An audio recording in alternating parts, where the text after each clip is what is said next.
Ya, sekarang kita bakal ngobrol-ngobrol sama Bang Irfan, Pulungan. Jadi gini Bang, kita kan mau ngebahas nih soal RUU KUHP gitu kan. KUHP malah sekarang bukan RUU lagi ya. Ya. Dan jujur banget sih sebenarnya banyak Sudah anak-anak undang-undang. muda kepo soal KUHP. Apalagi kan kemarin tuh sempat rame tuh di media sosial kan, baik yang nolak. Sebenarnya tuh kenapa Bang kira-kira orang-orang pada nolak tuh? Ya, pertama gini, saya perlu menjelaskan dulu ya kepada teman-teman milenial ya. KUHP, ini barang apa sih gitu? Ini makanan apa sih gitu?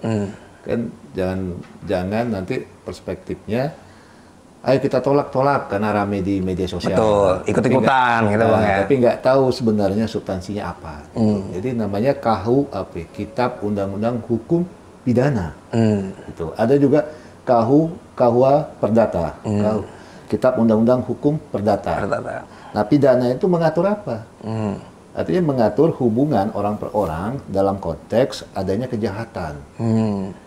Kejahatan apa itu? Ya, banyak kejahatan dalam pidana itu, apakah dia pembunuhan, pemalsuan, pemerkosaan, perampokan, banyak jenis-jenisnya. Nah, itulah yang diatur. Ya, siapa yang melakukan? Berarti ada pelakunya, ada korbannya. Gitu. Nah, biasanya di KUHP itu menjelaskan ya, pertama adanya peristiwa hukumnya. Oke. Nah, peristiwa hukum itu apa? Tentu adanya lokusnya, tempatnya, adanya tempusnya, ada waktunya. Nah, bisa terjadi peristiwa hukumnya. Yang kedua, adanya pelakunya. Ada pelaku, pasti ada korban. Betul. Ya kan? Yang ketiga, ada sanksi. Nah, ketiga komponen inilah itu paling tidak diatur dalam KUHP itu. Oke. Kitab Undang-Undang Hukum Pidana. Pidana. Nah, tadi saya katakan itu mengatur tentang kejahatan tadi itu, jenis-jenis kejahatannya. Itu kejahatan itu secara universal itu sama dengan kejahatan yang terjadi misalnya di negara-negara lain. Misalnya pembunuhan nih, kayak yang baru hangat nih kan, hangat di masalah yang sekarang rame di TV nih, ya kan? Nah, bentuk pembunuhannya itu sama nanti kejadiannya misalnya di Afrika, di Amerika, di Eropa sama. Cuma kan motifnya, cara melakukannya, nah, itu mungkin berbeda. Nah, itu nanti diatur. Diatur itu makanya setiap negara itu pasti punya kitab tentang yang mengatur hukum-hukum pidananya. Itu dulu. Nah, itu dulu dipahami dulu. Jadi kalau nggak diatur, nanti orang seenaknya aja. Main bunuh-bunuh orang asal-asalan gitu. Bunuh orang, nipu-nipu, ya kan? Meras-meras. Nah, susah nanti. Nah, tapi bukannya itu udah diatur dari KUHP sebelumnya ya? Jadi apa yang bedanya yang dulu sampai sekarang tuh? Makanya dulu itu tentu perspektifnya, kan dulu itu kan kolonial yang buat nih, Belanda nih. Ya, artinya perspektifnya perspektif subjektif untuk kepentingan mereka. Kepentingan apa? Kepentingan melanggengkan kekuasaan kolonial pada saat itu. Nah, sekarang ini seiring waktu, seiring zaman, perkembangan kejahatan itu pasti akan berbeda jauh. Yalah, beda lah sama yang zaman sama sekarang pasti beda tantangannya juga yang kedua, pasti akan melihat sosial kultural ya. Pasti akan melihat adalah dinamika kedaerahan masing-masing. Kalau kemarin itu kan pasti hanya satu subjektif. Ya, istilahnya kepentingan kolonialisme Belanda gitu. Nah, sekarang ini enggak nilai-nilai leluhur bangsa yang kita berbeda, adat istiadat, kita sangat heterogen, ya kan? Wildan dari mana nih? Bro Wildan dari mana? Nah, asalnya. Saya ini pejabat peternakan Jawa Batak. Jadi Jawa gimana Batak, tuh, kan? Berarti kan ada nilai-nilai adat Jawa yang masuk dalam kepribadian Wildan dan Batak, ya kan? Saya sendiri asli misalnya Batak. Saya akan mengemban.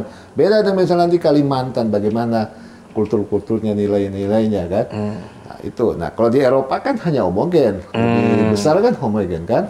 Ya, memang sangat beda. Kita sangat heterogen. Nah, jadi ini sebuah karya anak bangsa yang harus kita syukuri, yang harus kita banggakan. Kenapa? Mereka-mereka ini sudah lama berkiprah di bidang hukum pidana. Tapi mungkin anak-anak muda pada nanya, kok dari sekian lama, misalnya kan tuh peninggalan kolonial tuh katanya KUHP yang lama. Kenapa baru di tahun-tahun ini Bang digodok kayak gitu? Apa sebenarnya proses sudah lama juga sebenarnya? Sudah lama. Kita menunggunya 59 tahun loh. Nah, itu saya bilang ada dinamika yang terjadi di beberapa daerah. Ya kan? Misalnya satu pasal atau suatu klausul ya ingin diterapkan. Daerah ini keberatan, daerah ini setuju. Karena kan perlu penyesuaian, perlu adaptasi, perlu komunikasi, perlu pendekatan. Nah, itulah bentuk heterogenitas kita. Kita multi etnis, ya, multi suku. Semua multi lah. Inilah Indonesia kekayaan. Kita dirangkum dalam yang namanya Bhinneka Tunggal Ika. Begitu. Jadi teman-teman milenial, masyarakat publik harus bisa memahami apa sih sebenarnya fungsi hukum pidana itu, ya kan? Ketika kita melakukan hubungan antara pribadi dengan pribadi itu, kita diatur oleh sebuah aturan. Itulah namanya hukum, ya kan? Untuk menjaga ketertiban. Supaya jangan ngaco-ngaco juga, kan? Kita nggak bisa ngaco-ngaco, kan gitu. Iya Bang, kan ngomong-ngomong soal KUHP nih kan, ya tadi Abang udah bilang bahwa konteks ini banyak ragam yang harus diakomodirkan, mulai suku, budaya, bahkan geografis juga. Tapi waktu proses penggodokan itu, sebenarnya banyak gak sih yang dilibatkan dalam ini penyerapan aspirasinya kayak gitu? Karena kan banyak yang bilang, wah kok kita nggak dilibatkan dan semacamnya gitu. Padahal udah 59 tahun, udah mulai diproses kan KUHP ini sebenarnya. Nah inilah memang apa ya, saya juga bingung secara pribadi melihat ya. Kata, oh kok saya nggak dilibatkan? Gitu. Jadi seolah-olah pada saat ini udah di ujung, baru teriak. Sebelumnya, ya mereka merasa juga apakah peduli, atau masa bodoh, atau apapun gitu. Semua sudah dilibatkan. Pembahasan itu sudah lama dilakukan oleh DPR. Periode yang lalu, itu sudah disetujui pada tingkat pertama. Tapi oleh inisiatif Presiden untuk menundanya, ya supaya melihat kembali aspirasi, melihat kembali masukan dari publik. Dilakukanlah pada periode DPR 2019-2024 ini. Kembali lagi dilakukan dialog publik, aspirasi gitu. Kita di KSP ikut serta berperan aktif melakukan komunikasi itu, dialog-dialog itu.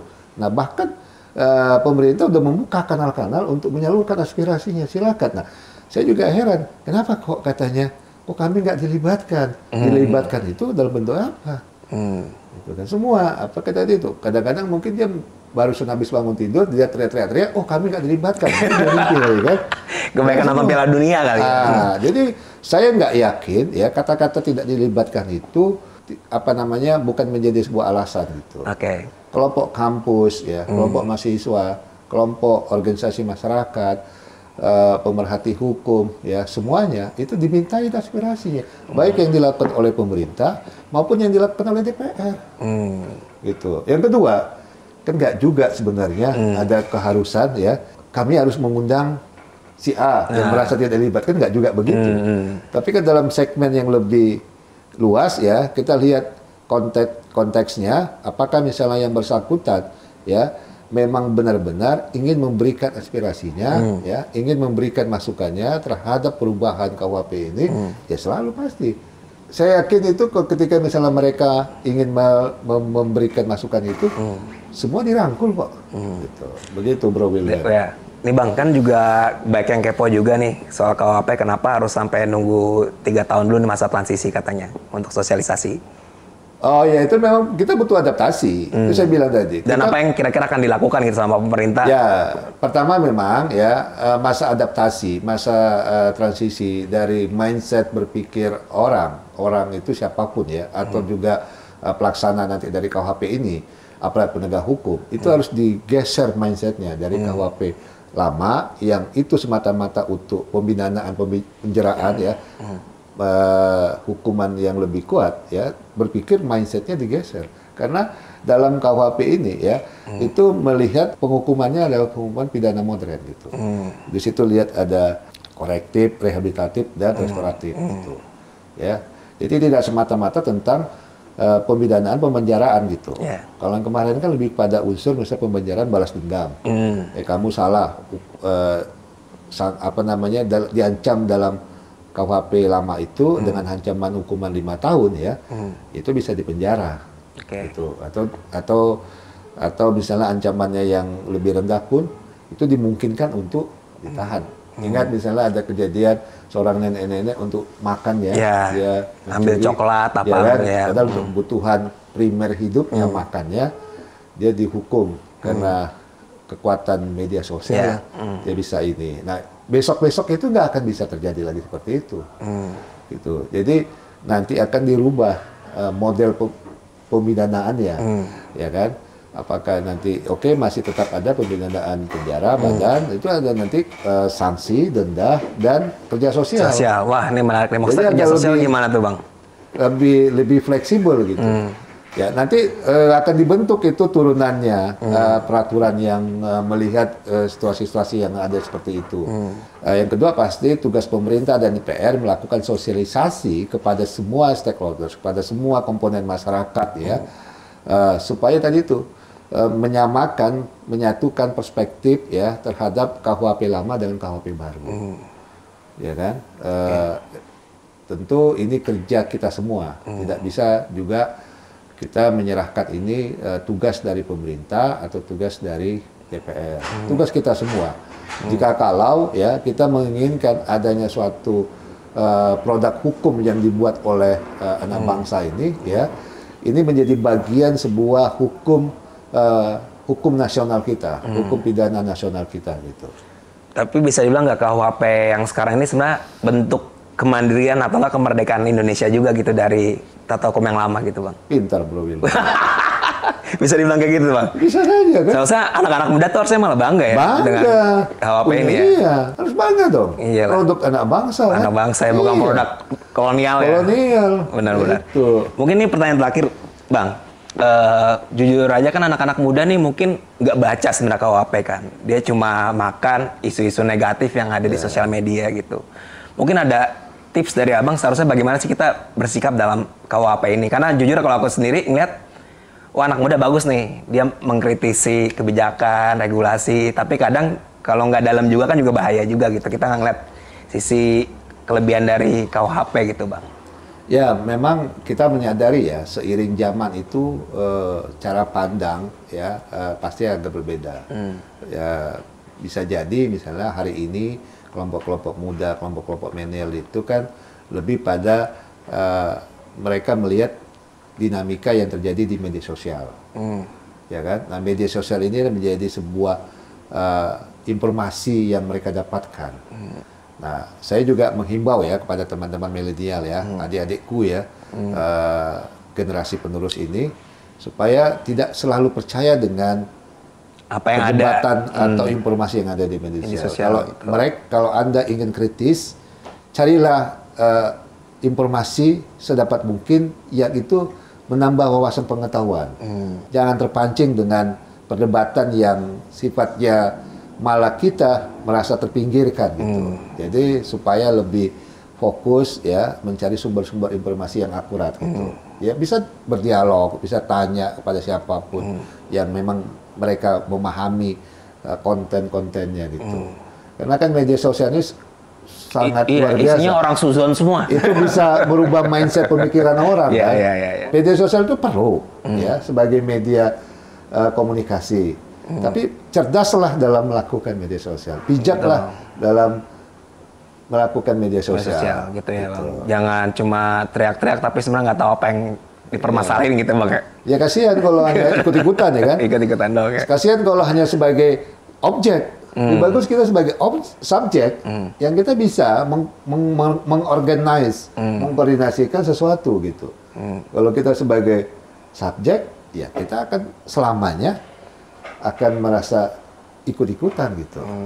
Oke. Nah, buat teman-teman nih yang lagi kepo KUHP, bener kata Bang Irfan, kita bakal perlu banget nih buat cari informasi yang akurat gitu ya, Bang. Mungkin dari website-website yang dari pemerintahan atau enggak dari media-media yang punya verifikasi dari Dewan Pers juga. Jadi jangan sampai kita lihat hoax-hoax yang beredaran tapi kita jadi malah ikut-ikutan. Jadi Tuan dan Puan, mungkin itu sedikit perbincangan saya sama Bang Irfan. Semoga teman-teman tetap kepo sama KUHP biar tahu apa sih sebenarnya yang bisa dimulai dari sesuatu yang baru ini. Sekian dari saya, jangan lupa follow dan subscribe Kantor Staf Presiden. Bye-bye, Bang. Bye-bye. Thank you, Bro Wildan. Ya, Bang.